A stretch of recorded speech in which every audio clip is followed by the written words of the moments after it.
So anyway, let me try to make sense of all of this. So at some point, Maddox met the son of Dr. Sung, who was also interested in making androids, and so together they found that planet with the 2 red moons, on which they created that settlement and started making androids there. All of this was after the ban of the synthetics because of the attack on Mars. Then at some point, Maddox sent that older Soji-looking android to the Federation ship, but she was terminated by Starfleet. Then he created another pair of androids who are completely organic so that they cannot be detected, I guess.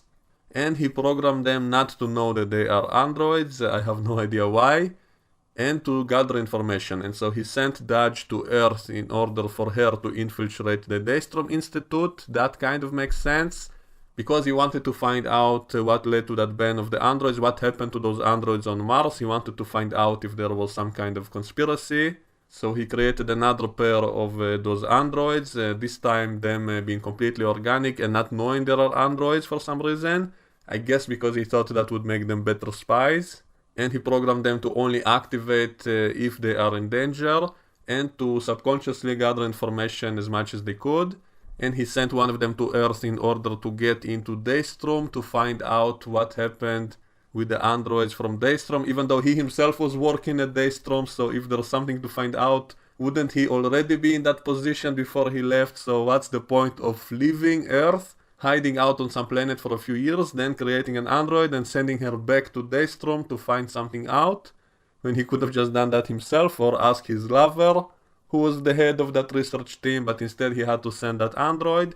And the second one he sent to the Borg cube, because maybe he suspected the Romulans were involved, and so he sent her to work on that cube, I guess to gather information from the Romulans.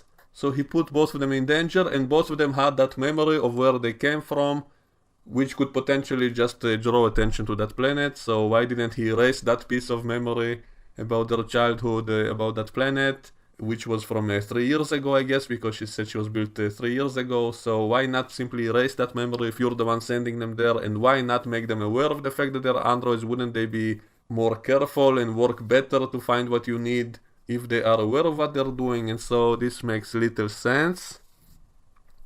And someone was sending them that hologram of their fake mother.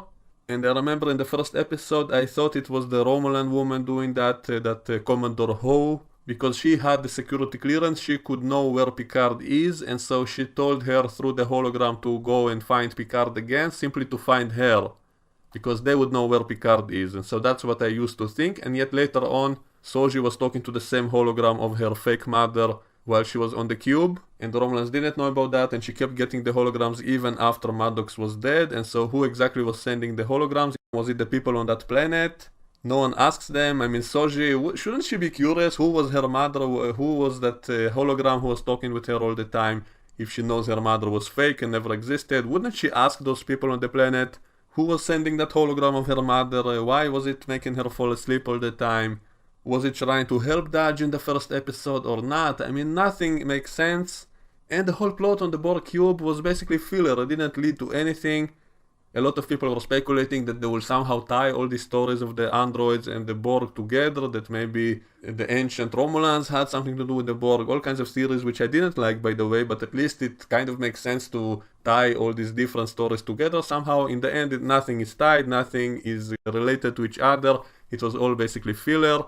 All the stuff on the Borg cube, they just wanted to have the Borg on the show, but didn't know what to do with them. It's not tied to the android plot in any way.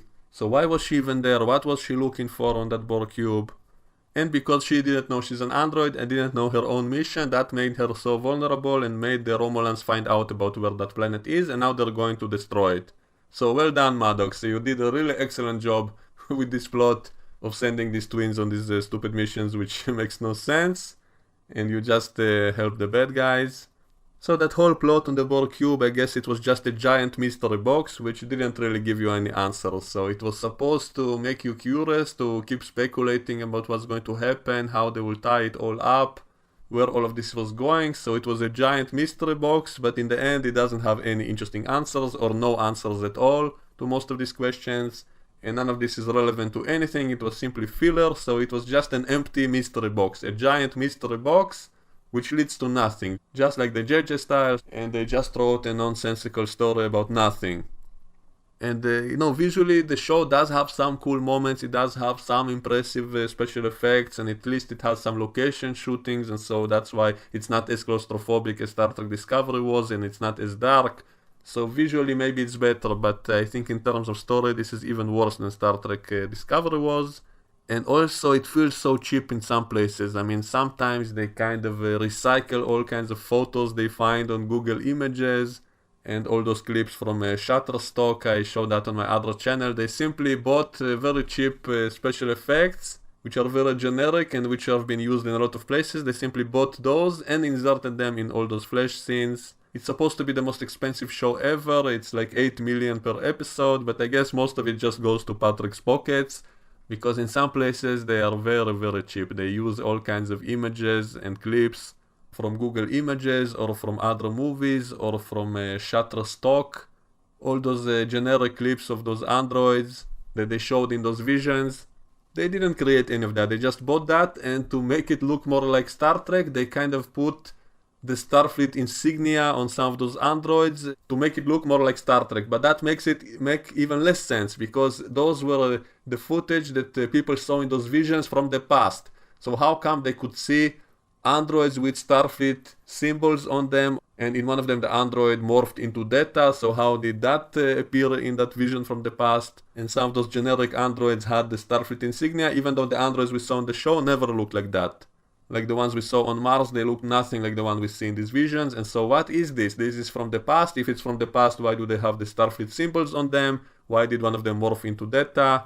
How did the Romulan ginger woman see a vision of what's going to happen in the future if it's all from the past?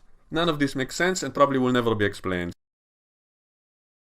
So anyway, they simply use this cheap footage that they bought from this website, and in some places they find the Google Images from the old Star Trek, like when they wanted to show Locutus, they showed a Google photo together with the bridge of the Enterprise on it. So it's as if someone took a snapshot of the bridge of the screen instead of taking the snapshot of the screen itself, which would make sense. So someone took a photo while standing on the bridge of the Enterprise D, and that's what they used in official websites of the Federation, that shot together with the bridge, and also they mirrored it just so they could have that shot of Picard for us, the audience. So that shot had to be mirrored for it to work. And also they showed a snapshot of the Romulan Senate that we saw in Deep Space Nine, and when he was looking at photos of Hugh, it was Hugh who was in his ready room. So did he take a snapshot of him in his ready room? I mean, why is no one thinking about these things? Why don't they make it look a little bit different at least, so that it wouldn't be so glaring, so noticeable? The shot of the Romulan Senate, why not mirror it so that it won't be so obvious? And even when he was looking about that Borg reclamation project, he saw snapshots of something we saw in a previous episode of this same show. The exact same footage. So it feels very lazy, like they're not trying to make it detailed and impressive. They just take stuff from Google Images and from that other website, and they try to pass it as special effects. And so to me it feels very cheap, and I know all the old Star Trek shows used to do that all the time. They used to recycle special effects and all of that, but at least they tried to make it look not so obvious. And also I can forgive those older shows, because back then special effects were very expensive and the shows were not as expensive as today's show, and so I cannot forgive this kind of laziness. It really screams laziness. In this new episode we see the inside of the Borg cube after it crashed to that planet, and yet everything is so clean on the inside. Like the floor is totally clean, even though they just crashed into a desert, and also apparently partly to the water, and yet it's totally spotless and clean on the inside. All that set is very clean, and so that kind of stuff pisses me off. It's a very lack of attention to detail. It just feels very lazy. And we have a shot of 6 of 9 kind of kicking all those Romulan men down to the floor for some reason. I guess they are cleaning up all the Romulan bodies, and we don't see any drones who still have their implants, and so I guess all of those were sucked out into space, and the only ones we see are the ones who were free from the implants. So why didn't they get sucked out into space? And what happened to all the people who used to work on that Borg cube, like that black Trill woman who befriended Soji? And I was assuming they were going to make her into some kind of character, because they had several scenes of her and Soji bonding and all of that, and the show totally forgot about that woman. And even when Soji saw that the Borg cube crashed, she said good riddance, and she cared nothing about all the people who were working with her friends on that cube. She doesn't care about any of them. and doesn't ask about them, no one cares about them, so what the hell happened? Were they sucked out into space as well? And so what was the point of introducing all those characters before? They showed how Soji was helping her out and telling her not to be afraid and all of that, but now she's dead and Soji doesn't care, she says good riddance. And so this is so terrible. If you still remember the previous episodes, of course. It's like they're counting on the fact that you forget the previous episodes, and so you wouldn't notice all the things like that.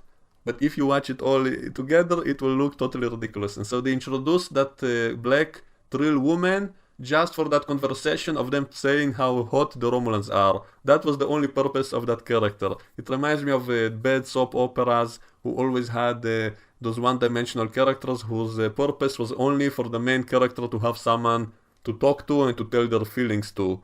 But otherwise that character is totally useless. So that's what it was. So that woman was there simply for Soji to talk with and to say how hot the Romulan is. That's her whole purpose. So what was the point of that? The amount of time they recycled the same exact footage again and again in this show, like the Mars attack, which we've seen at least 5 times, I think, the exact same footage. We first saw it in the short track, then we saw it during Picard's interview, then we saw it in the actual flashback, then again in this recent flashback, so we saw it about 5 times. The exact same action scenes, which was a few seconds long, but they milked it in multiple episodes, and the same with that admonition vision. We saw the same exact footage several times already, and so all of it feels kind of lazy and cheap. Which is very surprising if they said that this is the most expensive show ever, so where did all the money go? I guess to the main actor and maybe some of the producers, that's where it went. So my final ranking for this episode is 1 light out of 5, absolutely terrible. This whole show is going down the drain in my opinion. That's all I had to say about it for today. Let me know what you think in the comments below and we can discuss it, and I will see you all next time. Bye bye.